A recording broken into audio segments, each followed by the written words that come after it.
All right, it's media day. We are talking 15-6A with Klein's new head coach, Nick Codutti. And coach, man, talk about the first of all, the success you had with Fulsher obviously probably opened up a lot of doors for you. But why was Klein the spot for you, and how excited are you to get started, especially with the getting to know your new team and how to work around them or Man, work with them?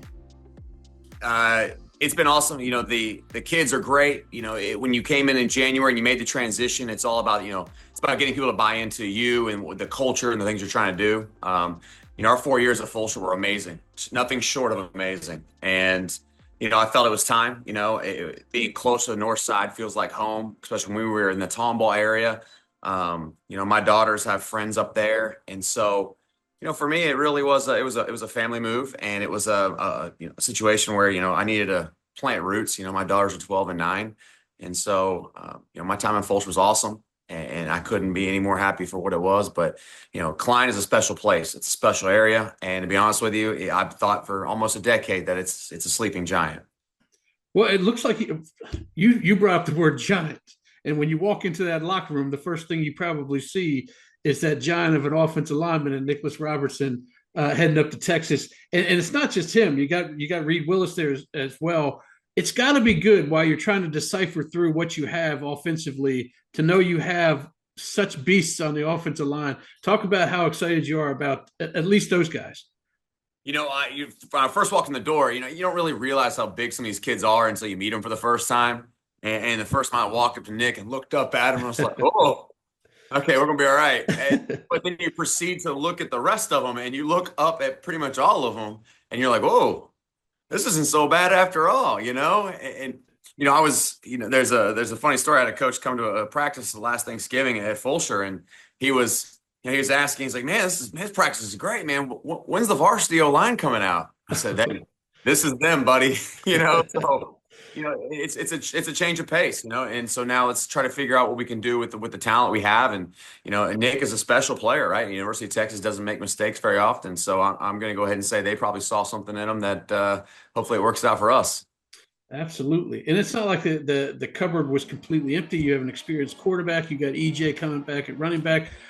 When you get to know these guys, because I think of Fulshear, when I thought of the games we shot at Fulshear, a lot of sweeps, a lot of getting to Broadway and watching them head down Broadway all the way to the end zone. Are you going to try to bring some of the? Are you going to work to the skills you have here, or try to bring your own offense in there and do what you do?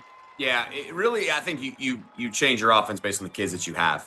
So for us, I think that the talent level that we have at the backfield, the receivers, the O line, it's a different place, and so you have all of this talent, and you have this ability to get the ball on the edge, to pound it. You've got guys like EJ Kelly, who I think he just picked up his like 10th offer, and kid runs a 10.5. It's like, okay, well, let's do what we can with him. What we did at Fulshear was, what we did with Fulshear was because of what we had. You have this solid group of kids that works their tail off. They punch people in the mouth, and I think that when you come to Klein, you see a little bit of a speed, and you see a little bit of these really, really, really good athletes, and you're like, man, it's gonna be a lot of fun. Did you have spring ball and were you there for that? And where did your offense see, or what did your eyes see on the defensive side of the ball that what you may have? I think, when I came in, a lot of people would say in the public, that defensively was a struggle for them last year, but they started almost, I think at one game, they started 9 sophomores on defense. And so, you take those youth lumps, and we went to spring ball. I got there in January, so we had spring ball. We just finished about a week ago. Had a great spring game, had about 3,000 people show up. It was a great time. The community was super involved. And, what I saw our defensive line and our linebacking core are probably some of the best I've seen. We've got a couple kids. Chase Battles is probably one of the most gifted athletes I've ever been around. I mean, the kid weighs 200 pounds and throws the shot 59 feet, so you've got kids like that running around. And I think, a lot of it was a lot of youth and, getting these kids to kind of buy into the new mentality. I think it's going to be okay. I think the kids are excited about the change. Well, lastly, you brought up sleeping giant, and you're coming from my mind's skipping, but you're coming from a 7-team district, I believe, to a 9-team district where you have a little less time to get ready for district play. But when you get in there, you're going to have the other Klein teams. You're going to have the Tomballs, and now the Magnolias are in here. It's one of those deals where you have 8 district games, and you think you can ease into it, but it doesn't really work like that, right? You got to be on the ball week 3, or all of a sudden you're behind the 8 ball. Yeah, and we start off with Klein Kane. Nothing like a co-district champion to start the year off right with. And Coach Klein does a great job. This is good football. This district is really good football. And when I was in Tomball, we were in the Klein district. So my last year at Tomball, we played in that district, and then when I was in 5A in Fulshear, we were in the Magnolia district. So I'm very familiar with those guys, and it's good football, well coached. Coach Martin at Magnolia does a great job. My defensive coordinator at Fulshear ended up at Mag West.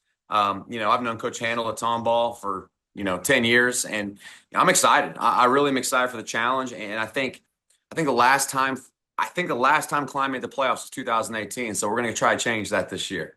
Yes, sir. And I guess you didn't get a chance to schedule your non-district games. They're probably already there for you. Who do you have in those first 2 games, and what do you hope to get out of it before you head into Klein Kane? So we've got Oak Ridge and Dobie to start with. So Oak Ridge has a new coach, Tyler Blacksher. I've known him from Magnolia. He's a great guy, great coach.